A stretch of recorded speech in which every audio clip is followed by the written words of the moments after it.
அம்மாங்கிற அந்த உறவு வந்து நிறைய நூற்றுக்கணக்கான ஆயிரக்கணக்கான குழந்தைங்க கிட்ட இருக்க முடியும். ஸோ கடவுள் வந்து உன்னுடைய வறுமை, உன்னுடைய கஷ்டம், உன்னுடைய வீட்டில் இருக்கிற பிரச்சனைகள் இது எல்லாத்தையும் மூட்டை கட்டி ஒரு 6 மாதம் தள்ளி விடும். நம்ம இங்கே வந்து உசுரை கொடுத்து சரியான வாய்ப்புகள் கொடுக்கப்படுமே ஆயில் அத்தனை குழந்தையும் அப்துல் கலாம் ஆக முடியும். நாம நினைச்சிட்டு இருப்போம் நம்ம தான் கஷ்டப்படுறோம், பக்கத்துல இருக்கவங்க எல்லாம் நல்லா இருக்காங்க அப்படின்னுட்டு. ஒவ்வொருத்தரும் அவங்கவுங்க சொல்ல முடியாத சுமைகளை முதுகுல சுமந்துக்கிட்டு. பிரயோ டிவி நேயர்களுக்கு வணக்கம். இன்னைக்கு நம்ம யாரை பார்க்க வந்திருக்கோம்னு பார்த்தீங்கன்னா, அரசு பள்ளியில ஆசிரியராகவும் கோல்ட் ஆர்ட் ஃபவுண்டேஷன் தலைவருமான திருமதி பிரியா அம்மாவை தான் பார்க்க வந்திருக்கோம். வணக்கம் மேம். எப்படி இருக்கீங்க? நல்லா இருக்கேன் மேம். இப்போ நீங்கள் சமூக தொண்டில் உங்களுடைய வாழ்க்கையில் டேர்னிங் பாயிண்ட்டாக அமைஞ்ச அந்த ஃபீல் எப்படி இருந்துச்சு மேம்? எந்த இடத்துல டேர்னிங் பாயிண்ட்டாக ஃபீல் பண்ணீங்க? டேர்னிங் பாயிண்ட் அப்படின்னா எல்லாருக்கும் ஒரு வாழ்க்கை இருக்கும். நம்ம வந்து படிக்கிறோம், வேலைக்கு போகிறோம், கல்யாணம் பண்ணிக்கிறோம், ஃபேமிலி, ப்ரொஃபஷன் அப்படிங்கிறத தாண்டிட்டு வாழ்க்கை ஓடிக்கிட்டே இருக்கிறதுல வந்து ஒரு நிமிஷம் அப்படி நின்று என்ன வாழ்க்கை நான் வாழுறேன் அப்படின்னு எல்லாருக்கும் ஒரு கேள்வி வரும், ஒரு தேடல் வரும். அந்த மாதிரி ஒரு தேடல் அப்படின்னு வந்ததை தான் நான் வந்து என்னோட லைஃப்பில் ஒரு பெரிய டேர்னிங் பாயிண்ட்டாக நான் நினைக்கிறேன். அடுத்து நான் ட்ரஸ்ட் ஆரம்பித்ததோ, ஃபவுண்டேஷன் ரன் ஆகிட்டு இருக்கிறதோ, இது எல்லாமே அந்த டேர்னிங் பாயிண்ட்டுக்கான பதிலாக தான் பார்க்குறேன். ஸோ நீங்கள் ட்ரஸ்ட் ஆரம்பிச்சிருக்கீங்களா, அதில் குழந்தைங்க எல்லாமே உங்களை அம்மா அப்படி கூப்பிடும்போது அந்த ஃபீல் உங்களுக்கு எப்படி மேம் இருந்துச்சு?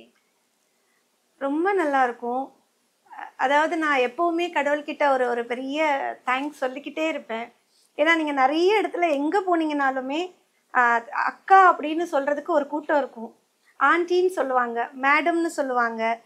ஆனால் ரொம்ப ரொம்ப கம்மியான இடத்துல தான் அம்மாங்கிற அந்த உறவு வந்து நிறைய நூற்றுக்கணக்கான ஆயிரக்கணக்கான குழந்தைங்க கிட்ட இருக்க முடியும். ஸோ கடவுள் வந்து எனக்கு அந்த ஒரு பெரிய பிளெஸ்ஸிங்கை கொடுத்துருக்காங்க. அம்மா அப்படின்னு சொல்லும்போது எனக்குமே வந்து எந்த குழந்தைய பார்த்தாலுமே அது என் பிள்ளையாக தான் எனக்கு தெரியுமே ஒழிய இது வந்து ட்ரஸ்ட்டுக்குள்ளே இருக்க குழந்தை, இது வாலண்டியர் பிள்ளை, இது டோனர் பிள்ளை அப்படின்னு எனக்கு எதுவுமே தெரியாது. எந்த குழந்தை, எந்த ஏஜ், நான் உருவம் பார்க்கல, அங்கே வெறும் உறவு மட்டும்தான் பார்ப்பேன். ஸோ எந்த பிள்ளைய பார்த்தாலும் அந்த அம்மா அப்படின்னு கூப்பிடும்போது அது ஒரு பெரிய கடவுள் கொடுத்த எத்தனை ஜென்மத்து புண்ணியமோ நம்மளுக்கு ஒரு பிளெஸ்ஸிங்காக வந்திருக்குன்னு தான் நான் அதை அப்படி பார்க்குறேன். இப்போ நீங்கள் இவ்வளோ ட்ரஸ்ட்டு வச்சுருக்கீங்க, குழந்தைங்கள நிறைய இது பண்ணுறீங்க, அதில் நிறைய ஸ்ட்ரகிள்லாம் பார்த்துருப்பீங்கள்ல மேம். அந்த மாதிரி ஸ்ட்ரகிள் எதனா இருந்துச்சா நீங்கள் உங்களுடைய வாழ்க்கையில்? ட்ரஸ்டெல்லாம் வச்சு, ஃபவுண்டேஷன்லாம் வச்சு ஒரு 100 குழந்தைங்க படிச்சுட்ருக்கு. 2 காப்பகம் வச்சுருக்கோம். ஸோ நிறைய டியூஷன் சென்டர்ஸ் ரன் ஆகிட்டுருக்கு, அகாடமிஸ் ரன் பண்ணிகிட்ருக்கோம். So every day in and out, அதாவது நம்ம வந்து ஒரு விஷயத்தை எப்படி பார்க்குறோம் அப்படிங்கிறது ஒன்று இருக்குது. நாங்கள் எப்படி பார்க்குறோம் அப்படின்னா, every problem that we encounter is opportunity to move forward.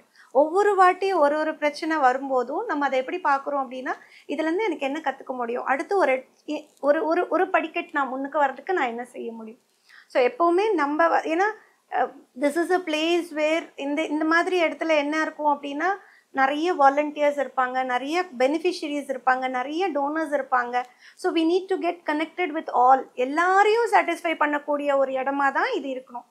அப்போது நிறைய விஷயங்களை வந்து சில இடத்துல நம்ம ஆமாம் சொல்லிட்டு போகணும், சில இடத்துல புரிதல் இல்லாமல் இருக்கும். ஒவ்வொருத்தரும் வீட்டுக்குள்ளே இருக்கிறவங்களுக்கே ஒருத்தருக்கு ஒருத்தர் 5 பேர் இருந்தாங்கன்னா 5 பேருக்கும் 5 விதமான ஒப்பீனியன்ஸ் இருக்கும். இங்கே 500 பேர் இருப்போம் அப்படின்னும் போது 500 விஷயங்களும் நம்மளுக்கு வரும். அப்போது யார் மனதும் நோகாமல், யாரையும் காயப்படுத்தாமல், ஆனால் இதுதான் நம்ம எடுத்து செல்ல வேண்டிய, நம்ம போக வேண்டிய வழி, பாதை அப்படின்னு நம்ம காமிச்சு புரிய வச்சு கொண்டு போகிறது அப்படிங்கிறது ஒரு பெரிய, நான் ப்ராப்ளம்னு சொல்ல மாட்டேன், ஒரு சேலஞ்ச். அப்போ அதை ரொம்ப அழகாக செஞ்சால் மட்டும்தான், ஊர் கூடி தேர் இழுத்தா மட்டும்தான் ஃபவுண்டேஷன்ஸ் போகும் முன்னாடி. அது நான் வந்து ஒரு பெரிய விஷயமா பார்க்குறேன். மேம் உங்கள் ஃபேமிலி பற்றி சொல்லுங்கள் மேம். என்னுடைய அப்பா வந்து ஒரு ஸ்கூல் டீச்சர், அம்மா ஸ்கூல் டீச்சர், அண்ணா வந்து ஒரு டாக்டராக இருக்காங்க, ஹஸ்பண்ட் வந்து ஒரு எம்என்சி கம்பெனியில் ஒர்க் பண்ணுறாங்க, பையனும் ஒரு கம்பெனியில் எம்என்சி கம்பெனியில் ஒர்க் பண்ணிகிட்ருக்காங்க. ஸோ இதுதான் எங்களுடைய நான் வந்து ஒரு ஸ்கூலில் டீச்சராக இருக்கேன். ஓகேம்மா. நீங்கள் இப்போ ஸ்கூலில் டீச்சராக இருக்கீங்க, அந்த அனுபவங்கள்லாம் எப்படி, அது சொல்லுங்கள் மேம். நான் வந்து ரொம்ப சின்ன வயசுலேயே டீச்சராக போயிட்டேன். 18-20 வயசுலலாம் டீச்சராக போயிட்டேன். ஸோ இப்போ கிட்டத்தட்ட 30 வருஷங்களாக டீச்சராக இருக்கேன். ஸோ எனக்கு வந்து அந்த முன்னாடி இருந்த ஜென்ரேஷன், முன்னாடி இருந்த சிஸ்டம் ஆஃப் எஜுகேஷனும் தெரியும், இப்போ இருக்கிற சிஸ்டம் ஆஃப் எஜுகேஷனும் நல்லா ஒரு ஒரு ஓரளவுக்கு நம்ம அந்த ஜெனரேஷனையும் பார்த்து ஒரு ஒரு 30 இயர்ஸ் ஆஃப் டீச்சிங் எக்ஸ்பீரியன்ஸ்னும் போது நிறைய விஷயங்களை கடந்து தான் வரும். ஸோ லைஃப் ஸ்டைல் எப்படி மாறிட்டு இருக்கு, குழந்தைங்களுடைய மனசு எப்படி மாறிட்டு இருக்கு, எஜுகேஷன் சிஸ்டம் எப்படி போயிட்டு இருக்கு, இது எல்லாமே ஒரு ஒரு ஜர்னி, ஒரு லேர்னிங். Okay ma'am. இப்போ நீங்கள் கோல்டன் ஹார்ட் அந்த ஃபவுண்டேஷன் நடத்துறீங்க, அது வந்து நீங்கள் ஆசிரியராக இருந்ததுனால தான் அந்த ஒரு தூண்டுதல் வந்துச்சா மேம் உங்களுக்கு நடத்துது? எப்படி அந்த தூண்டுதல் வந்துச்சு, ஃபவுண்டேஷன் நடத்தணும், குழந்தைங்களுக்குலாம் பாடம் சொல்லி தரணும் அப்படின்னு சொல்லிட்டு? இது வந்து ஒரு 18 வயசு 20 வயசுல நான் ரொம்ப சின்ன வயசுல வேலைக்கு போகும்போது எங்க அப்பா சொல்லி கொடுத்த ஒரு வார்த்தை, அம்மா நீ வந்து டீச்சரா போற, சின்ன பிள்ளையா இருந்து ஒரு பாய்ஸ் ஸ்கூல்ல டீச்சரா போற, ஆனா நீ பாக்குற ஒவ்வொரு குழந்தையும் நீ குரு ஸ்தானம், குரு அப்படின்னா அம்மா அப்படிங்கிற ஸ்தானத்துல தான் நீ பார்க்கணும் அப்படின்னு எங்க அப்பா ஒரு வார்த்தையை சொல்லிதான் என்னை ஃபர்ஸ்ட் டே நான் வேலைக்கு போறேன். அப்போ எனக்கு மனசுக்குள்ள அது ரொம்ப ஆழமா பதிஞ்சிருச்சு. எந்த பிள்ளைய எனக்கு நான் பார்த்தாலுமே எனக்கு அது என் குழந்தையா தான் தெரியும். அது 12ஆம் கிளாஸா பெரிய பிள்ளையா அப்படிலாம் எனக்கு தெரியாது. என்னவோ அது சின்ன வயசுலேருந்தே சின்ன வயசுலேருந்தே அந்த பழக்கம் வந்துருச்சு. அப்போ ஒரு ஒரு ஒரு 2007 வாக்கில் வந்து ஒரு ஒரு நம்மளுக்கே ஒரு ஒரு எல்லாருக்கும் வரும் லைஃப்ல வந்து ஒரு கொஸ்டின் வரும். நல்ல வேலை இருக்கு, நல்ல ஹஸ்பண்ட் இருக்காங்க, நல்ல குழந்தை, நல்ல ஃபேமிலி எல்லாமே இருக்கு. ஆனா எதுக்காக இந்த வாழ்க்கையில ஏதோ ஒரு எம்டினஸ், நம்மளுக்கு ஒரு தேடல் இருந்துட்டே இருக்கும். இந்த வாழ்க்கையோட பர்பஸ் என்ன, நான் எதுக்கு இந்த பூமிக்கு வந்தேன், இது வந்து is it only for money, நான் வந்து பணம் சம்பாதிக்கிறதுக்காக வந்தேனா, இல்ல என் பிள்ளை என் குடும்பம் அப்படிங்கிறதுக்காக வந்தேனா. ஒவ்வொரு ஆன்மாவும் இந்த பூமிக்கு வருது அப்படின்னா ஏதோ ஒன்றத்தை செய்யணும்னு வருது. அப்போ இந்த உடல் கொடுத்துருக்காரு கடவுள் அப்படின்னா என்ன பர்பஸ்க்காக நான் இந்த பூமிக்கு வந்திருக்கேன் அப்படிங்கிற ஒரு தேடல் எனக்கு வர ஆரம்பிச்சது. அது 2007. ஸோ அந்த நேரத்துக்கு வந்து ஒரு ஒரு ஒரு என்ஜிஓ பிசெட் அப்படின்னு சொல்லிட்டு அவங்க வந்து எங்கள் ஸ்கூலுக்கு வந்து வேல்யூஸ் எஜுகேஷன் சொல்லி கொடுக்கறதுக்காக வராங்க. அப்போ அவங்க வரும்போது அவங்க குழந்தைங்க கிட்ட நிறைய இன்ட்ராக்ட் பண்ணுறாங்க. எனக்கு அதில் நிறைய லேர்னிங் இருக்குது. நான் அவங்க கூட நிறைய பேச ஆரம்பிக்கிறேன். பேசும்போது அப்போ இந்த ஜேர்னியில் அவங்க சொல்கிறாங்க, ஏதோ உங்களுக்கு தேடல் இருக்குன்றீங்கல்ல, அப்போ அந்த தேடல் வந்து இங்கே உங்களுக்கு ஃபுல்ஃபில் ஆகலை அப்படின்னும் போது பக்கத்தில் ஒரு ஒரு ஸ்கூல் பேர் சொல்கிறாங்க, அந்த ஸ்கூலுக்கு போங்க, அங்கே வந்து நிறைய குழந்தைங்க இருக்காங்க, பட் டீச்சர்ஸ் வந்து கம்மியாக இருக்காங்க, மேபி உங்களுக்கு அந்த பிள்ளைகளுக்கு ஏதாவது செய்யறதுல ஒரு சாட்டிஸ்ஃபேக்ஷன் கிடைக்குதா பாருங்கன்றாங்க. ஸோ ஃபஸ்ட்டு அங்கே போகிறேன், எனக்கு அவ்வளோ பெருசாக ஒரு சாட்டிஸ்ஃபையிங் ஃபீல் வரல. But it so happen like எனக்கு திரும்பவும் அங்கே போகக்கூடிய அந்த ஹெச்எம் ஃபோன் பண்ணுறாரு, நீங்கள் வாங்கம்மா, நீங்கள் அந்த பசங்க கிட்ட பேசுங்க, அவங்களுக்கு வந்து படிப்போட இம்பார்ட்டன்ஸை சொல்லுங்க அப்படிங்கிறாங்க. சரி, ஒரு ஸ்கூல் ஹெச்எம் நம்மளுக்கு கால் பண்ணும்போது நம்ம போகாமல் இருந்தால் மரியாதையாக இருக்காது. ஸோ 2 வாட்டி போகிறேன், 3 வாட்டி போகிறேன். அந்த போயிட்டு உட்கார்ந்து அந்த குழந்தைங்க கூட பேசும்போது எனக்கு என்ன தோணுச்சு அப்படின்னா, நம்ம இந்த வயசுக்கு கேட்காத நிறைய கதைகள் அந்த குழந்தைங்க அவங்க அதை ஃபேஸ் பண்ணிக்கிட்டே இருக்காங்க. டே இன் டே அவுட் அந்த குழந்தைங்க அந்த அந்த லைஃப்பை பார்த்துட்டே வராங்க. நான்லாம் அந்த லைஃப் வந்து அந்த அந்த வயசு வரைக்கும் கேள்விப்பட்டது கூட கிடையாது. அப்போ every child had a problem. ஒவ்வொரு குழந்தைக்கும் ஒரு பிரச்சனை இருந்தது. And every problem was different. ஒவ்வொரு பிரச்சனையும் வேறு வேறு மாதிரி இருந்தது. அப்போ எனக்கு தோணுனது லைக் எனக்கு கடவுள் அள்ளி கொடுத்துருக்காங்க, இவ்வளோ நல்ல வாழ்க்கையை கொடுத்துருக்காங்க. அப்போ இந்த வாழ்க்கையை வச்சு நான் அந்த குழந்தைங்களுக்கு ஏதாவது செய்ய முடியுமா? எப்பவுமே வந்து சமுதாயம் சரியில்லை, சமுதாயம் சரியில்லை, சமுதாயம் சரியில்லைன்னு சொல்லக்கூடிய ஒரு சமுதாயத்தை நம்ம பார்க்கும்போது இதுல நம்ம ஒரு அங்கம், என்னால மொத்தமா மாற்ற முடியாது, அந்த மொத்தத்துல எங்கேயோ ஒரு சின்ன அங்கத்தை என்னால மாற்ற முடிஞ்சுது அப்படின்னா நான் இந்த பூமிக்கு வந்ததுக்கான உண்மையான பர்பஸ் சால்வ் அப்படின்னு தோணுச்சு. ஸோ ஆஸ் அ டீச்சர், ஒரு டீச்சர்ன்னும் போது எனக்கு அந்த பிளாட்ஃபார்ம் வந்து வேற எதுலேயும் தோணலை. எனக்கு ஒரு வேற எந்த விஷயத்துக்கு போனாலுமே அதை திரும்ப எங்கே கொண்டு வந்து விடும் அப்படின்னா அந்த குழந்தை தன்னைத்தானே உருவாக்கிக்கணும். அது கல்வியால் மட்டும்தான் முடியும். ஸோ அந்த கல்விங்கிற பிளாட்ஃபார்ம் வச்சு கோல்ட் ஹார்ட் ஃபவுண்டேஷன் அப்படின்னு ஒன்று ஆரம்பிச்சு. மேம், கோல்ட் ஹார்ட் ஃபவுண்டேஷனில் வந்து என்னென்னலாம் இப்போ பண்ணிட்டு இருக்கீங்க மேம்? முதல் விஷயம் வந்து 2007 ஆரம்பிக்கும் போது என்னோட அல்டிமேட் எய்ம் என்னவா இருந்தது அப்படின்னா, காப்பகத்தில் இருக்கிற குழந்தைகளும் கம்யூனிட்டிக்குள்ளே இருக்கிற குழந்தைங்களுக்கு, ஏன்னா கம்யூனிட்டியில் நம்ம பார்ப்போம் அவங்க எல்லாருமே வந்து அப்பா அம்மா 2 பேருமே வேலைக்கு போயிடுவாங்க. அப்போ அந்த குழந்தை ஸ்கூல் முடிச்சு வந்ததுக்கு அப்புறமா அந்த பிள்ளைங்களுக்கான அதாவது பாதிக்கப்படக்கூடிய சூழ்நிலை வந்து அந்த குழந்தைங்க இருக்கிற ஏரியாவில் ரொம்ப ஜாஸ்தியாக இருக்கும்.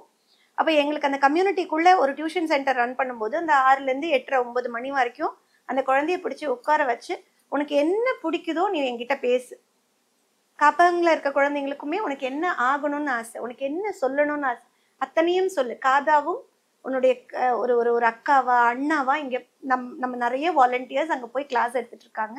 ஸோ நிறைய இடத்துல டியூஷன் சென்டர்ஸ், முதல்ல அதை டியூஷன் சென்டர்னு சொல்லிட்டு இருந்தோம். அதுக்கப்புறமே அதை வந்து டியூஷன்னு சொல்ல வேண்டாம், அதை க்ரூம் பண்ணுவோம். ஒவ்வொரு குழந்தையுமே அவங்களுக்கு என்ன வருமோ அதை பார்த்து அவங்கள க்ரூம் பண்ணக்கூடிய ஒரு சென்டரா நம்மளுடைய டியூஷன் சென்டர்ஸ் ரன் ஆகிட்டு இருக்கு. ஸோ அதுதான் கல்வி பட்டறை அப்படின்னு சொல்லி பேர் வச்சோம். அதுக்கப்புறமா சிறகுகள் அப்படின்னு ஒரு ப்ராஜெக்ட். அந்த சிறகுகளில் அப்படி வந்து இந்த கல்வி பட்டறையிலேருந்து முடிச்சு டியூஷன் சென்டரில் படித்து 12th முடிச்சதுக்கு அப்புறமா மேலே என்ன படிக்க போகிறோம் அப்படின்னு தெரியாமல், இங்கே அப்பா இல்லை அம்மா இல்லை, இல்லை வீட்டில் வந்து பிரச்சனைகள்னால நான் மேலே படிக்க வசதி இல்லை அப்படிங்கிற மாதிரி குழந்தைங்கள எடுத்து அவங்களுக்கு நிறைய லேயர்ஸ் ஆஃப் ஃபில்டரிங் இருக்கும் நம்மளது. ஸோ ஹோம் வெரிஃபிகேஷன் இருக்கும், பேக்ரவுண்ட் வெரிஃபிகேஷன் இருக்கும். ஸோ அந்த மாதிரி நிறைய வெரிஃபிகேஷன்ஸ் வச்சு அந்த குழந்தைங்களுக்கு மேலுக்குண்டான ஹையர் எஜுகேஷனுக்கான சப்போர்ட் கொடுக்குறோம். ஸோ அது வந்து சிறகுகள் அப்படிங்கிற ப்ராஜெக்ட். அடுத்தது வந்து இந்த ஒரு பெரிய விஷயம் என்ன ஐடென்டிஃபை பண்ணோம் அப்படின்னா, காலேஜ் ஒரு பக்கம் ஒரு கரிக்குலம் வச்சு சொல்லி கொடுத்துட்ருக்காங்க. இண்டஸ்ட்ரீஸ்க்கு வந்து எங்களுக்கு இது வேணும் அப்படிங்கிற அந்த ஸ்கில்லோட ஆளுங்களை தேடிட்டு இருக்காங்க. ஸோ இங்கத்துக்கும் எங்கேயும் ஒரு கேப் இருந்துகிட்டே இருக்குது. ஸோ அந்த ஸ்கில் செட்டுக்கு உண்டான இண்டஸ்ட்ரி நீடட் ஸ்கில் செட்டுக்கு உண்டான ஒரு பிளாட்ஃபார்மை க்ரியேட் பண்ணணும் அப்படின்னு சொல்லிட்டு, அது கூட எங்களுக்கு எப்படி தோணுச்சு அப்படின்னா, நம்ம எடுக்கிற நிறைய குழந்தைங்க தமிழ் மீடியத்துலேருந்து வருவாங்க. ஸோ தமிழ் மீடியத்தில் இருக்கிற குழந்தைய மேலே படிக்கிறதுக்கு ஃபினான்ஷியல் சப்போர்ட் கொடுத்து படிக்க வச்சிடறோம். பட் சில நேரங்கள் அந்த குழந்தைங்களுக்கு வேலை கிடைக்க மாட்டேங்குது. அப்போ அந்த ஏன் வேலை கிடைக்க மாட்டேங்குது அப்படின்னு பார்க்கும்போது, அந்த குழந்தைக்கு இங்கிலீஷ் பேசுறது ஒரு சங்கடமாக இருக்கும், ரெஸ்யூம் ப்ரிப்பேர் பண்ணுறது ஒரு சங்கடமாக இருக்கும். ரெண்டாவது வந்து அந்த டொமைனுக்கு உண்டான என்னென்ன ஸ்கில் செட் தேவைப்படுதோ அது இல்லாமல் இருக்கும். ஸோ அந்த மாதிரி இருக்கிற பிள்ளைங்களை எடுத்து அவங்களுக்கு உண்டான அந்த ஆன்லைன்லேயே, ஏன்னா எல்லா பிள்ளைகளும் ஆல் ஓவர் தமிழ்நாட்டில் இருக்காங்க. ஸோ அந்த குழந்தைங்க இது வந்து வெறும் ஃபினான்ஷியல் சப்போர்ட் கொடுக்குற பிள்ளைங்களுக்கு அப்படின்னு இல்லாமல் ஓப்பனாகவே குருகுலமில் போனால் எந்த குழந்தையா இருந்தாலுமே அவங்க வந்து நம்ம நடத்தக்கூடிய அத்தனை ஆன்லைன் கிளாஸஸுமே ஃப்ரீயாக அவங்க யூஸ் பண்ணிக்கலாம். ஸோ இந்த குருகுலம் அப்படிங்கிறது வந்து இட்ஸ் ஒன்லி ஸ்கில் செட்டுக்காக நம்ம ஓப்பன் பண்ண ஆன்லைன் பிளாட்ஃபார்ம்.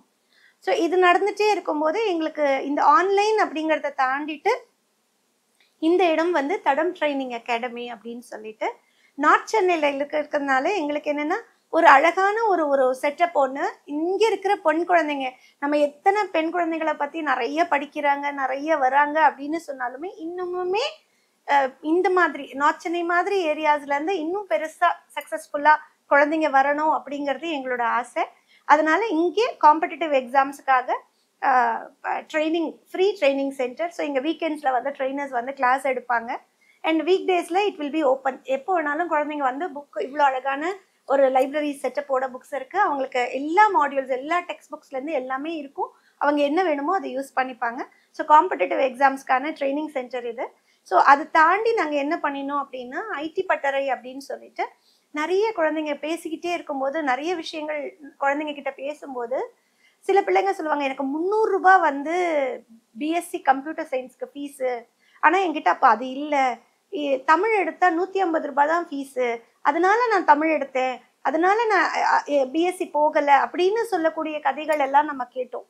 அப்போ எங்களுக்கு அப்போ உன்னோட ஆசை என்னடா கண்ணு அப்படின்னு சொல்லும்போது, அந்த குழந்தைங்க எங்களுக்கு வந்து ஒரு ஐடி ஜாபுக்கு போகணும், ஐடி ட்ரெயினராக போகணும், ஐடி டொமைனில் ஒர்க் பண்ணணும் அப்படின்னு சொல்லும்போது, சரி அப்போ என்ன படிக்கணுன்ற ஆசை இருக்கிற குழந்தை, அதுக்குண்டான வாய்ப்பை உருவாக்கி கொடுக்க வேண்டியதை நம்மளதுன்னு சொல்லிட்டு ஒரு 6 மாதம் இங்கவே ஐடி பட்டறை அப்படின்னு சொல்லிட்டு அந்த பிள்ளைகிட்ட சொன்னது ஒன்றே ஒன்று, உன்னுடைய வறுமை, உன்னுடைய கஷ்டம், உன்னுடைய வீட்டில் இருக்கிற பிரச்சனைகள் இது எல்லாத்தையும் மூட்டை கட்டி ஒரு 6 மாதம் தள்ளி வை. நம்ம இங்கே வந்து உசுரை கொடுத்து படிக்க போகிறோம். உனக்கு அவங்க வந்து லேப்டாப் வந்து ஆன் பண்ண கூட தெரியாத குழந்தைங்க இங்கே வந்தாங்க. ஸோ அந்த மாதிரி பிள்ளைங்களுக்கு 6 மாதம் ஃபுட் அண்ட் அகாமடேஷன், தங்கும் உண்டு உறைவிடம், அந்த மாதிரி ட்ரைனிங் டோட்டலாகவே அந்த இண்டஸ்ட்ரியல் மென்டர்ஸ் அவங்க வந்து ஒரு கரிக்குலம் ஃப்ரேம் பண்ணி அந்த பிள்ளைகளுக்கான ஐடி டொமைன் ட்ரைனிங் கொடுத்து நிறைய குழந்தைங்க இப்போ சிடிஎஸ்லேருந்து ஆரம்பித்து பெரிய பெரிய கம்பெனிஸில் வந்து ரொம்ப அழகாக பிளேஸ் ஆனாங்க. ஸோ இது வந்து ஐடி பட்டறை அப்படின்னு சொல்லி ஒரு ப்ராஜெக்ட். ஸோ இது எல்லாமே எங்களுடைய மேஜர் ப்ராஜெக்ட். ஸோ இந்த ஐடி பட்டறை முடிஞ்ச உடனே இப்போ அடுத்த பேட்ச் ஆஃப் ஸ்டூடெண்ட்ஸ் அடுத்தது ரெடி ஆகிட்டு இருக்காங்க. இதே மாதிரி ஐடி ஸ்கில்ல ட்ரைனிங் கொடுத்து அவங்களுக்கு பிளேஸ்மெண்ட் கொடுக்குறது. ஸோ மேம் இவ்வளோ பண்ணியிருக்கீங்க, இதில் நிறைய ஸ்ட்ரகிள்லாம் நீங்கள் பார்த்துருப்பீங்கல்ல. ஸோ எந்த மாதிரியான ஸ்ட்ரகிள்லாம் பார்த்தீங்க மேம்? நிறைய விஷயங்கள் வந்து வாழ்க்கையில ஸ்ட்ரகிள்ஸ் இல்லாம முன்னுக்கு வரவே முடியாது. ஒவ்வொரு இடத்துலயும் நம்மளுக்கு ஒரு ஒரு ஒரு ஒரு லெவல்ல நம்ம அடுத்த லெவலுக்கு போறோம் அப்படின்னா அது ஒரு சேலஞ்ச். ஸோ இந்த ப்ராஜெக்ட் சொல்லும் போதுமே நந்தவனம் அப்படின்னு சொல்லிட்டு நாங்கள் இந்த 2015 ஃப்ளட் அப்போ வந்து நிறைய எனக்கு உண்மையாலுமே தெரியாது. நிறைய ஃபோன் வரும். நான் வந்து இங்கேருந்து மெட்டீரியல்ஸ் அனுப்புகிறேன், நீங்கள் கொடுத்துட்ருக்கீங்கன்னு சொல்கிறாங்க, ஹெல்ப் பண்ணிட்டு இருக்கீங்கன்னு சொல்கிறாங்க, எங்கள் கம்பெனிலேருந்து உங்களுக்கு மெட்டீரியல்ஸ் தரோம், எங்களுக்கு தெரிஞ்சவங்க கிட்டேருந்து மெட்டீரியல்ஸ் வருது அப்படின்னு நிறைய மெட்டீரியல்ஸ் வந்தது. லைக் அது குக்கர் ஆகட்டும், பாத்திரம் ஆகட்டும், ட்ரெஸ்ஸஸ் ஆகட்டும், இதெல்லாம் வந்தது. அப்போ எனக்கு என்ன தோணுச்சுன்னா, சிட்டிக்குள்ளே நிறைய ஹெல்பிங் ஹேண்ட்ஸ் கிடச்சிது, நிறைய பேர் உதவி பண்ணிக்கிட்டே இருந்தாங்க. நம்ம இன்னும் தள்ளி எங்கெல்லாம் ரீச் ஆக முடியாதோ, எங்கெல்லாம் போய் யாருமே தொடர்பே இல்லை அப்படின்ற மாதிரியான இடங்களை தேடி தேடி போய் கொடுக்க ஆரம்பிச்சோம். அந்த மாதிரி நேரத்துல தான் எனக்கு ஒரு ஃபோன் வருது. அது வந்து ஆந்திராவுடைய கடைக்கோடி பார்டர். அங்க வந்து நிறைய ஒரு ட்ரைபல் கம்யூனிட்டிஸ் சொல்லுவாங்க, இருளர் குழந்தைங்க இருக்கிற அந்த ஹேம்லெட்ஸ்ன்னு சொல்லுவாங்க. அந்த மாதிரி இடம் நான் முதல்ல லைஃப்ல அப்பதான் பாக்குறேன். இந்த என்னவோ சொல்லுவாங்கல்ல, இண்டிபெண்டன்ஸ்க்கெல்லாம் முன்னாடி பழைய காலத்து படத்துல எப்படி இருப்பாங்களோ அந்த மாதிரியான வாழ்க்கையை தான் இன்னும் அந்த ஈவன் ஆஃப்டர் இத்தனை வருஷத்து இண்டிபெண்டன்ஸ்க்கு அப்புறமுமே நம்ம எவ்வளோ டெக்னாலஜி பேசுறோம், இன்னமுமே அவங்க ஓலை குடிசையிலையும் ஓட்ட வீட்லயும் தான் இருக்காங்க. கரண்ட் கிடையாது நிறைய இடத்துல. அந்த மாதிரி ஒரு ஏரியால போயிட்டு நாங்க கிட்டத்தட்ட அந்த 15 ஃப்ளட் ஃபுல்லா அங்க நிறைய கிட்டத்தட்ட 67 கம்யூனிட்டி இருந்தது. அது உள்ள ஒர்க் பண்ணிட்டு இருந்தோம். 67 வில்லேஜஸ் அதுக்குள்ள ஒர்க் பண்ணிட்டு இருந்தோம். முடிச்சுட்டு வெளியில வரும்போது அப்போ அவங்க கிட்ட கேட்குறோம், உங்களுக்கு என்ன வேணும் சொல்லுங்க அப்படின்னு சொல்லும்போது அவங்க சொல்றாங்க, இது மாதிரி எங்க பிள்ளைங்களுக்கும் சராசரியா கிடைக்கக்கூடிய கல்வி வந்து இன்னுமுமே ஒரு டிஸ்கிரிமினேஷன் இருக்கத்தான் இருக்கு. எங்க பிள்ளைங்களும் நார்மலா அந்த மாதிரி போய் இருக்க முடியல. ஸோ அந்த மாதிரி டிஃபரன்சியேஷனே இல்லாம எங்க பிள்ளைங்களுக்கு ஒரு கல்வி வேணும், நல்லா படிக்கணும் எங்க பிள்ளைங்க அப்படிங்கிறாங்க. அப்போ அவங்க கிட்ட பேசி அவங்களுடைய குழந்தைங்களை வந்து நாங்க கூட்டிட்டு வரோம். இங்க வந்து அவங்களுக்கு நந்தவனம் அப்படின்னு சொல்லி பொன் குழந்தைகளுக்கான ஒரு காப்பகம் வச்சு நடத்திட்டு இருக்கோம். அதே மாதிரி சென்னை மாநகராட்சியோட சேர்ந்து வீடற்ற பெண் குழந்தைகளுக்கான காப்பகம் ஒன்றும் வச்சு நடத்திட்டு இருக்கோம். வீடற்ற பெண்கள் அது எக்ஸ்பிளைன் பண்ண முடியுமா மேம்? வீடற்ற பெண்கள் காப்பகம். வீடற்ற பெண் குழந்தைகள் காப்பகம் அப்படின்னா இது வந்து சென்னை மாநகராட்சியோட சேர்ந்து நம்ம ஒர்க் பண்றோம். ஸோ நம்மளுடைய வாலண்டியர் வந்து 15 டேஸ்க்கு ஒரு வாட்டி வந்து ரெஸ்கியூ போவாங்க. ரெஸ்கியூ போகும்போது இந்த தெரு ஓரத்துல குழந்தைங்களெல்லாம் வச்சுக்கிட்டு ஏன்னா பெண் குழந்தைங்க அப்படின்னா பாதுகாப்பு அப்படிங்கிறது ரொம்ப ரொம்ப முக்கியமான ஒரு விஷயம். ஸோ இந்த மாதிரி நம்ம நிறைய இடத்துல பார்த்துருப்போம், பீச் ஓரத்துல, தெரு ஓரத்துல, பிளாட்ஃபார்ம்ல பொன் குழந்தைங்களோ அப்படியே மொத்தமா இருப்பாங்க. அப்போ அந்த மாதிரி இருக்கிறவங்க கிட்ட பேசி இதனுடைய பாதிப்பு அந்த குழந்தைக்கு எவ்வளவு வருங்கிறத சொல்லி, நீங்க எப்போ வேணாலும் அந்த குழந்தைய வந்து பார்த்துக்கலாம், ஆனா குழந்தைக்கு உண்டான உண்டு, உறைவிடம், பாதுகாப்பு, கல்வி இது எல்லாமே கொடுக்குறோம் அப்படிங்கிறத உறுதி செஞ்சுட்டு நேர கொண்டு போய் அந்த குழந்தைய ஆர்டர் CWCல ப்ரொடியூஸ் பண்ணி ஆர்டர் வாங்கி அந்த குழந்தைகளை பாதுகாப்பா நம்ம இங்க வச்சுட்டு இருக்கோம். இதுதான் வீடற்ற பெண் குழந்தைகளுக்கான காப்பகம். Okay ma'am. இப்போ நிறைய சொன்னீங்க, சிறகுகள்னு சொன்னீங்க. ஸோ அதுக்கு எக்ஸ்பிளைன் என்ன மேம்? சிறகுகள்னா என்ன? சிறகுகள் அப்படிங்கிறது வந்து எங்களுக்கு என்ன ஒரு ஆசை அப்படின்னா, சரியான வாய்ப்புகள் கொடுக்கப்படுமே ஆயின் அத்தனை குழந்தையும் அப்துல் கலாம் ஆக முடியும். நிறைய இடத்துல நம்ம பார்க்குறோம், வசதி ஓரளவுக்கு மிடில் கிளாஸ் பேரண்ட் இருக்காங்க அப்படின்னா ஒரு டிகிரி முடிக்கிறதுக்கு 12th முடிக்கும் போதே அவங்களுக்கு ஒரு பிளானிங் இருக்கும். என் பிள்ளைய வந்து இதில் போய் கொண்டு போய் சேர்க்கணும், இந்த இடத்துல படிக்க வைக்கணும், இந்த இடத்துல ஆளாக்கணும் அப்படிங்கிறது ஒரு தாய் தகப்பனுடைய கனவா இருக்கும். இந்த வாய்ப்பே இல்லாம நிறைய குழந்தைங்க சிங்கிள் பேரண்டா இருப்பாங்க, அப்பா கிட்னி ஃபெயிலியரா இருப்பாங்க, கேன்சர் பேஷண்டா இருப்பாங்க, வசதி வாய்ப்பு இல்லாம இருக்கும், 2 அப்பா அம்மாவும் 2 பேருமே இல்லாம காப்பகங்கள்ல இருக்கக்கூடிய குழந்தைங்களா இருப்பாங்க. அந்த மாதிரி குழந்தைங்களை வந்து இப்ப வந்து கோல்டாட்டுடைய வெப்சைட் ஓப்பனா இருக்கு. ஸோ 12th எக்ஸாம் முடிஞ்ச உடனே அந்த வெப்சைட்ல அந்த குழந்தைங்க அப்ளை பண்ணிடலாம். அதை வச்சு நாங்க ஒரு ஃபில்ட்ரேஷன் வைக்கிறோம். அந்த ஃபில்ட்ரேஷனுக்கு முன்னாடியே வந்து அந்த குழந்தைங்களுக்கு வந்து ஒரு சைக்கோமெட்ரிக் டெஸ்ட்னு ஒன்று இருக்கு. அதாவது இப்போ நம்ம நிறைய இடத்துல ஒன்று கேட்போம், இது மாதிரி உனக்கு என்ன ஆகணும் அப்படின்னு சொன்னா அந்த குழந்தைங்களுக்கு வந்து நான் எல்லா இடத்துலையுமே சொல்லுவேன், ஒரு யூகேஜி குழந்தைகிட்ட போய் தங்கமே உனக்கு என்ன ஆகணும் அப்படின்னா நான் டாக்டர் ஆகணும், நான் இன்ஜினியர் ஆகணும்னு சொல்லுவோம். ஒரு 12th முடிக்கிற குழந்தைகிட்ட போய் நீ என்ன ஆகணும்னு நீங்க கேட்டு பார்த்தீங்கன்னா, தெரியலைங்க, மார்க் வரட்டும், இன்ஜினியரிங் போனா போவேன், இல்லை பிஎஸ்சி போனா போவேன், ஏதோ ஒன்று படிக்கணுங்க அப்படிங்கிற ஒரு புரிதல் தான், அந்த ஒரு பதில் தான் நம்ம எதிர்பார்ப்போம். இப்போ இருக்கிற கல்வி சிஸ்டம் வந்து நம்மளுக்கு கொடுத்துருக்கு. ஏன்னா யாருக்குமே ஒரு கிளாரிட்டி இல்லை.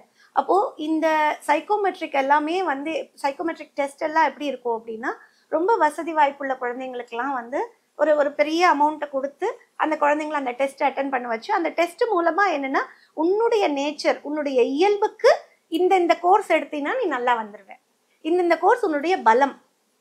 இப்போ ஏன்னா சில குழந்தைங்களுக்கு வந்து எனக்கு வந்து இன்ஜினியரிங்கே பிடிக்காது அப்படிங்கிற பிள்ளைய, அப்பா அம்மாவுக்கு ஒரு கனவு இருக்கும், என் குழந்தை வந்து ஒரு இன்ஜினியர் ஆகணும்னு. அப்போ அந்த குழந்தைய அதுல கொண்டு போய் போடுவாங்க. அப்ப அந்த பிள்ளை தனக்கு பிடிச்ச அந்த ஒரு படத்துல சொல்லுவானே, உனக்கு பிடிச்ச மாதிரியும் என்னால வாழ முடியல, எனக்கு பிடிச்ச மாதிரியும் வாழ முடியல அப்படிங்கிற மாதிரி அந்த குழந்தைங்க வந்து ஏதோ ஒரு ஆவரேஜான ஒரு இன்ஜினியர் ஆகி இருப்பாங்க.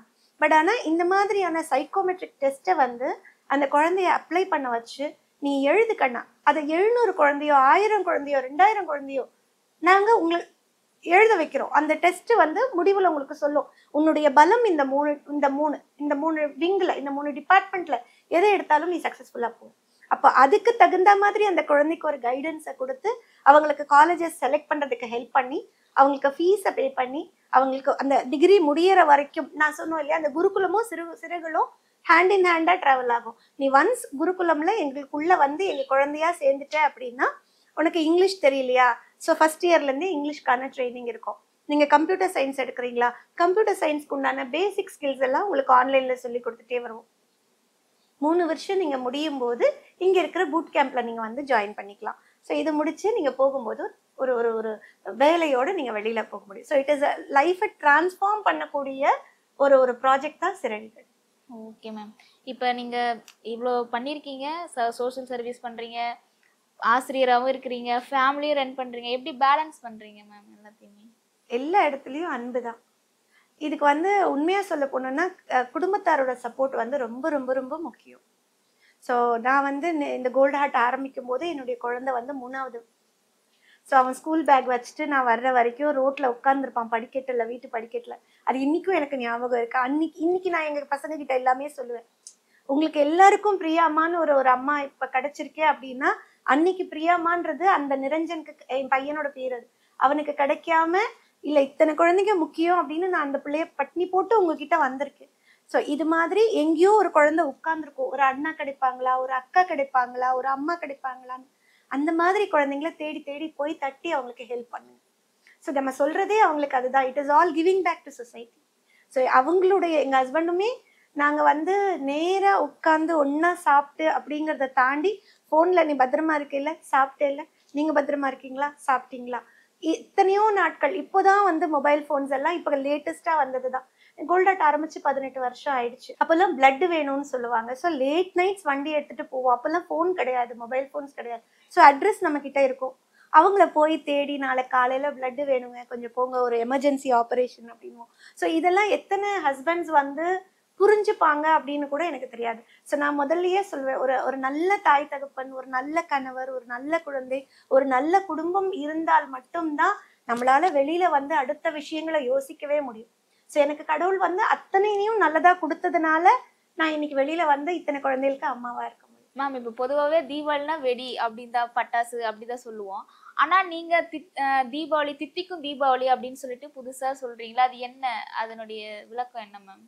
ஒரு 15 வருஷம் முன்னாடி 2009-10 நினைக்கிறேன், அந்த நேரத்துக்கு வந்து தீபாவளிக்கு ஒரு 15-20 நாள் முன்னாடி ஸோ ஒரு காப்பகத்துக்குள்ளே போகிறேன். அந்த குழந்தைகிட்ட பேசிட்டு கவுன்சிலிங் கொடுத்துட்டு நான் வெளியே வரேன். குடுகுடுன்னு ஒரு குழந்தை வந்து முந்தானியை பிடிச்சி இழுக்குது. திரும்பி பார்க்குறேன், என்னடா செல்லம் அப்படின்னு கேட்குறேன். அந்த குழந்தை சொல்லுது, அம்மா தீபாவளி வந்துருச்சு, ஸோ எனக்கு இந்த வாட்டி ட்ரெஸ்ஸு வேணும்னு நான் சொல்லிட்டேன் அப்படின்னு சொல்லிட்டு ஓடிடுச்சு. இப்போ நான் வீட்டுக்கு வரேன், எனக்கு மண்டையில் ஓடிட்டே இருக்குது, அந்த குழந்தை ட்ரெஸ்ஸு கேட்குறாளே, அவளுக்கு மட்டும் நான் எடுத்துகிட்டு கொடுக்க முடியாது, ஏன்னா இன்னும் நான் ஒரு 5 காப்பகத்துக்கு வேலை செஞ்சுட்டு இருந்தேன். அப்போ ஒரு 200 குழந்தைங்கள ஆயிட்டாங்களே, நான் இந்த பிள்ளைகளுக்கு எல்லாம் எப்படி ட்ரெஸ் எடுத்து கொடுப்பேன் அப்படின்னு யோசிச்சுட்டு இருக்கேன். அந்த நேரத்துக்கு வந்து திடீர்னு ஒரு ஃபோன் கால் வருது, அம்மா எங்கள் ஆஃபீஸ்க்கு வாங்க அப்படின்னு ஒருத்தர் சொல்கிறாரு. அவர் ரொம்ப பழக்கமும் கிடையாது, ரொம்ப ரொம்ப கம்மியாக தான் அவர்கிட்ட நான் பேசியிருக்கேன். அப்போ திடீர்னு அவர் சொல்கிறாரு, இது மாதிரி அவர் சிங்கப்பூர்லேருந்து வந்திருந்தாரு, நான் வந்து தீபாவளிக்கு ஏதாவது செய்யணும்னு நினச்சிட்டு இருந்தேன், பட் ஆனால் என்னோட டைம் வந்து நான் திருப்பி சிங்கப்பூர் போகிற மாதிரி இருக்குது, இந்தாங்க அப்படின்னு சொல்லிட்டு ஒரு 30,000 கையில் கொடுத்துட்றாரு. அப்போ எனக்கு என்ன தோணுச்சு அப்படின்னா, அந்த 30,000 பார்த்த உடனே எனக்கு அவ்வளோ சந்தோஷம், குழந்தைகளுக்கெல்லாம் ட்ரெஸ்ஸு வாங்கிடலான்னு. ஆனால் எனக்குள்ள ஒரு கேள்வி என்ன அப்படின்னா, இதை கொண்டு போய் நான் உங்ககிட்ட கொடுக்குறேன் அப்படின்னா உங்களுக்கு அந்த 1/2 hour தான் ஹாப்பினஸ் இருக்கும். நாங்கள் போன உடனே எடுத்து கபர்டில் வச்சு லாக் பண்ணிடுவாங்க. இதோட தீபாவளி அன்னைக்கு தான் அந்த குழந்தைக்கு அந்த ட்ரெஸ்ஸு கிடைக்க போகுது. பட் ஆனால் எனக்கு என்னென்னா, ஒரு குழந்தைக்கு ஒரு நாள் பூரா நம்மளால 365 நாள் அந்த குழந்தைய ஹாப்பியாக வச்சுக்க முடிஞ்சதுன்னா சந்தோஷம். ஆனால் 365 நாளும் நம்மளுக்கு வசதி இல்லை. இந்த ஒரு நாளைக்கு அட்லீஸ்ட் அந்த வருஷத்துல ஒரு நாள் அந்த குழந்தைங்கள சந்தோஷமா வச்சுக்கணும். நம்ம வீட்டில் ஒரு நாள் கிழமைன்னா நம்ம யாரையும் சத்தம் போட மாட்டோம், கோவப்பட மாட்டோம். அந்த மாதிரி அந்த பிள்ளைங்கள்லாம் காப்பாத்துல இருக்காங்க, கம்யூனிட்டிக்குள்ள இருக்காங்க. அவங்க ஓட்டம் வேற வாழ்க்கை. நம்ம நம்ம ஒரு 4 செவத்துக்குள்ள வருஷம் பூரா நீங்க இருங்க அப்படின்னும் போது நம்மளுக்கே ஒரு சலிப்பு தட்டிடும். அந்த குழந்தைங்க இதையே பார்த்துட்டே இருக்காங்க அப்படின்னும் போது அவங்களுக்கு ஒரு நாளைக்கு நல்ல ஒரு ஒரு ஒரு சந்தோஷமான ஒரு கிராண்ட் செலிப்ரேஷன் கொடுக்கணும் அப்படின்ட்டு அப்போதான் யோசிச்சோம். என்னன்னா அதுக்கு ஒரு பேர் வைக்கலாம் அப்படின்ட்டு தித்திக்கும் தீபாவளி அப்படின்னு வச்சு அப்போ 200 குழந்தைங்க 200 குழந்தைங்களையும் இங்கே பக்கத்தில் ஒரு மண்டபம் பேசி அவங்க லெட்டர் எல்லாம் டிஃபென்ஸில் கொடுக்கணும், வெல்ஃபேரில் கொடுக்கணும், லெட்டர்லாம் கொடுத்து பெர்மிஷன் வாங்கி அந்த குழந்தைங்களை அங்கே கூட்டிகிட்டு வந்து உள்ளே நுழையும் போதே அந்த குழந்தைங்கள ஆரத்தி எடுத்து தான் நாங்கள் உள்ளே கூப்பிடுவோம். ஸோ அப்போவே அந்த குழந்தைங்களுக்குள்ள முகத்தில் அப்படி ஒரு சந்தோஷம் இருக்கும். ஸோ பேண்ட் இருக்கும், டான்ஸ் இருக்கும், கல்ச்சுரல்ஸ் இருக்கும். ஸோ எங்களுக்கு நிறைய இந்த கலக்க போகுது யாரு டீம்லேருந்து நிறைய இவங்க ராஜா யோகி அப்புறம் ஆல்டம் விக்கி அந்த மாதிரி நிறைய பேர் ஃபர்ஸ்ட் இயர் வந்தாங்க. அவங்களுக்கு அதை பார்த்து அவ்வளோ பிடிச்சி போய் கிட்டத்தட்ட இப்போ 15வது வருஷம் பண்ணுறோம். கடைசி ஒரு 5-6 வருஷமாவே 2300 குழந்தைங்களோட 2500 குழந்தைங்களோட பண்ணிட்டு இருக்கோம். இது சாய்ராம் காலேஜில் நம்மளுக்கு இடம் கொடுக்குறாங்க. ஸோ ரொம்ப சின்னதாக ஒரு நல்லது பண்ணலாம் அப்படின்னு ஆரம்பித்து அது அப்படியே வளர்ந்து இன்னைக்கு இருக்கிற திருவள்ளூர் சைடில் காஞ்சிபுரம் சைடில் இருக்கிற இருளர் கம்யூனிட்டி குழந்தைகள் நிறைய கூட்டிகிட்டு வரோம். இருக்கிற எல்லா ஹோம்ஸ்லேருந்து குழந்தைங்களை கூட்டிகிட்டு வரோம். ஸோ அந்த நாள் மட்டுமே ஒரு 2500 குழந்தைகளுக்கு ஒரு சந்தோஷம். நம்மளுக்கு பார்க்கும்போதே அத்தனை எனர்ஜி, அத்தனை பாசிட்டிவ் எனர்ஜி. நாங்கள் சொல்லுவோம் எங்களுக்கு அடுத்த வருஷம் ஓடுறதுக்கான எனர்ஜி ஃபுல்லாக எங்களுக்கு இங்கேருந்து கிடச்சிரும் அப்படின்ட்டு. ஸோ அதில் கிட்டத்தட்ட ஒரு 500 வாலண்டியர்ஸ் வரைக்கும் 500-600 வாலண்டியர்ஸ் வரைக்கும் அந்த ஃபுல் டே நம்ம கூட கிட்டத்தட்ட ஒரு 1.5-2 மாதத்துக்கான பிளானிங் இருக்கும். ஏன்னா 2000 குழந்தைங்களோட சேஃப்டி, ட்ராவல், சாப்பாடு, ட்ரெஸ்ஸு, பேக்கிங், கிஃப்ட் எல்லாமே இருக்கிறதுனால, கல்ச்சுரல்ஸ் எல்லாம் இருக்கிறதுனால அத்தனை பிளானிங் இருக்கும். ஒரு 600 வாலண்டியர்ஸ் இருப்பாங்க. ஸோ இதுதான் எங்களுடைய தித்திக்கும் தீபாவளி. பேர் மட்டும்தான் கோல்ட் ஹார்ட் ஃபவுண்டேஷன். ஆனால் இதுக்குள்ள யாரு என்னன்னு தெரியாமல் அத்தனை பேரும் ஒன்றா சேர்ந்து வேலை செய்வாங்க. ஸோ மேம், இப்போ கோல்டு ஹார்ட் அந்த கோல்டு ஹார்ட்டோடைய வெற்றி எப்படி நீங்கள் உணர்றீங்க? வெற்றி அப்படின்னு பார்த்தா எங்களுக்கு ஒரு நாளுமே நான் சொல்ற மாதிரி எல்லாருக்கும் இருக்கிற அந்த சலிப்பு, அந்த வருத்தம், ஒரு சோர்வு எல்லாருக்கும் இருக்கும் இல்லையா? அந்த மாதிரி என்னடா ஓடிக்கிட்டே இருக்கோம் அப்படின்னு சொல்லி நம்ம உட்காரும் போது திடீர்னு ஒரு குழந்தை ஃபோன் பண்ணும், அம்மா நான் அந்த பேட்சில் படித்தேன், எனக்கு ப்ரமோஷன் கிடைச்சிருக்கு அப்படின்னு ஒரு கால் வரும். இல்லைன்னா திடீர்னு ஒரு பிள்ளை ஃபோன் பண்ணும், எனக்கு கல்யாணம் அப்படின்னு நிற்கும். ஸோ ஒவ்வொரு வாட்டி ஒவ்வொரு குழந்தைய பேசும்போதும் கேட்கும் போதும் ஒரு சக்ஸஸ் ஸ்டோரி வரும்போதும் அவ்வளோ ஒரு ஹாப்பியாக இருக்கும். அதுதான் என்னாச்சு. கோல்டு ஹார்ட்டில் இருக்கிற குழந்தைங்களுக்கும் சரி, வெளியில் இருக்கிற குழந்தைங்களுக்கும் சரி, நீங்கள் சொல்ல வேண்டிய கருத்து எதனா சொல்லுங்கள் மேம். எல்லா குழந்தைங்களுக்கும் சொல்கிறதுக்கு ஒன்று தான் இருக்குது. வாழ்க்கை ரொம்ப ரொம்ப ரொம்ப ரொம்ப ரொம்ப அழகானது. நாம் சின்ன சின்ன விஷயங்களை பார்த்து சோர்ந்து போய் கஷ்டப்பட்டு கவலைப்பட்டு உட்கார்ந்துருக்கோம். இது கூட இல்லாமல் எத்தனையோ பேர் உனக்கும் கீழே உள்ளவர் கோடி அப்படிங்கிற மாதிரி எத்தனையோ பேர் வாழ்க்கையில் இதை விடவும் கஷ்டப்பட்டுட்டு இருக்காங்க.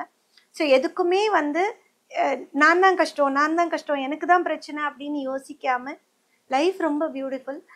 இன்னொன்று ரொம்ப முக்கியமானது நம்ம வாழ்க்கை எப்போ அழகா இருக்கும் அப்படின்னா நானுன்னு யோசிக்காம நாமன்னு யோசிக்கும் போது வாழ்க்கை ரொம்ப அழகா இருக்கும். நான் நிறைய பிள்ளைகிட்ட சொல்வேன், நீ காசு வச்சுட்டு நாளைக்கு நான் பேசுற பசங்கள்லாம் சொல்லுவாங்க, நான் நல்லா சம்பாதிச்சு திருப்பி வருவேன், நான் நல்லா சம்பாதிச்சு எல்லாருக்கும் கொடுப்பேன் அப்படின்னு. காசு மட்டும்தான் கொடுக்கறது அப்படிங்கிறது கிடையாது. அன்பான வார்த்தைகளை கொடுங்க, நல்ல எண்ணங்களை கொடுங்க. ஒண்ணுமே முடியலையா போறவங்களை பார்த்து ஒரு ஸ்மைல் பண்ணுங்க, இந்த ட்ரெஸ் நல்லா இருக்கே அப்படின்னு சொல்லுங்க. சின்ன சின்ன மொமெண்ட்ஸ். ஏன்னா எப்பவுமே நம்ம என்ன யோசிப்போம்னா என்னுடைய கஷ்டம், என்னுடைய பிரச்சனை அப்படின்னு தான் யோசிச்சுட்டு இருப்போம். நான் எங்க ஆக்டிவிட்டி எப்படி இருந்தா என்ன ப்ரோக்ராம் நடந்தாலும் நாங்க ஒரு ஆக்டிவிட்டி வைப்போம். பக்கத்துல இருக்கிற பிள்ளைய பார்த்து ஒரு நிமிஷம் ஸ்மைல் பண்ணி நல்லா இருக்கியான்னு கேளு அப்படின்னுவோம். ஏன்னா ஹூ நோஸ் யாருக்கு எவ்வளோ மனசுல எவ்வளோ கவலைகள் இருக்கும். நாம நினைச்சிட்டு இருப்போம் நம்ம தான் கஷ்டப்படுறோம், பக்கத்துல இருக்கவங்க எல்லாம் நல்லா இருக்காங்க அப்படின்னுட்டு. ஒவ்வொருத்தரும் அவங்கவுங்க சொல்ல முடியாத சுமைகளை முதுகுல சுமந்துக்கிட்டு சிரிச்சுக்கிட்டு நடிச்சுக்கிட்டு ஓடிக்கிட்டு இருக்கிற உலகம் இது.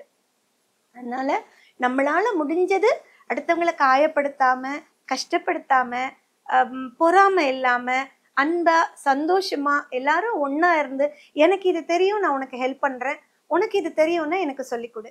இந்த மாதிரி விட்டு கொடுத்து போய் அன்பா உலகத்துல இன்னைக்கு நல்லா இருக்கியா அப்படின்னு கேட்கறதே ஒரு பெரிய விஷயம் மாதிரியும், அன்பான வார்த்தைகளை கேட்கறதே ஒரு பெரிய விஷயம் மாதிரி இருக்கு. இப்ப இவங்க சொன்ன மாதிரி அன்பு பாலம் அப்படின்னு சொன்னாங்க. அதை கேட்கும் போது அவ்வளவு அழகான விஷயமா இருந்தது. ஏன்னா அன்பு அப்படிங்கறத வந்து ஒரு புக்ல இருக்கிற விஷயம் மாதிரி, இல்லைன்னா ஒரு வாட்ஸ்அப் ஸ்டேட்டஸ் மீம்ஸ்ல வைக்கிற ஒரு விஷயம் மாதிரி தான் பாக்குறோமே ஒழிய, அன்புங்கிறது நம்ம உடம்புக்குள்ள ஒவ்வொரு அணுவுலயும் இருக்கும். நம்மளுடைய பேச்சுல இருக்கணும், நம்மளுடைய பார்வையில இருக்கணும்.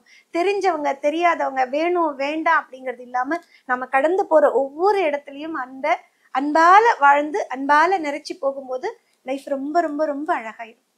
தேங்க்யூ ஸோ மச் மேம், இவ்வளோ நேரம் எங்களுக்காக டைம் ஸ்பெண்ட் பண்ணதுக்கு. கோல்ட் ஆர்ட் ஃபவுண்டேஷனுடைய வெற்றி இன்னும் மென்மேலும் உயரத்துக்கு போகிறதுக்காக எங்களுடைய பிரியோ டிவி மனமார்ந்த வாழ்த்துக்கள் மேம். Thank you so much. இந்த வாய்ப்பை உருவாக்கி கொடுத்த பிரியோ டிவிக்கு என்னுடைய நெஞ்சார்ந்த நன்றிகள். இந்த கோல்ட் ஹார்ட் இத்தனை நாள் இருக்கு, என்னையும் ஒரு சாதனை பெண் அப்படின்னு நீங்க கூட்டிட்டு வந்து உட்கார வச்சிருக்காங்க அப்படின்னா, இதுக்கு பின்னாடி நிறைய பேருடைய அன்கண்டிஷனல் லவ் அண்ட் சப்போர்ட், அவங்களுடைய ஒரு டோனர்ஸ் ஆகட்டும், வாலண்டியர்ஸ் ஆகட்டும், தன்னார்வலர்களாகட்டும், இல்ல அவங்களுடைய பணத்தை வந்து இவங்க கிட்ட கொடுத்தா கரெக்டா போய் குழந்தைக்கு சேரும் அப்படின்னு கொடுக்கக்கூடிய கொடையாளிகளாகட்டும், பெனிஃபிஷரிஸ். ஸோ இத்தனை பேரும் இருக்க தொட்டு தான் இங்க நிறைய நல்ல விஷயங்கள் நடந்துட்டு இருக்கு. ஸோ இது அத்தனையும் தந்த அத்தனை நல்ல உள்ளங்களுக்கும் இந்த நேரத்துல என்னுடைய நெஞ்சார்ந்த நன்றி.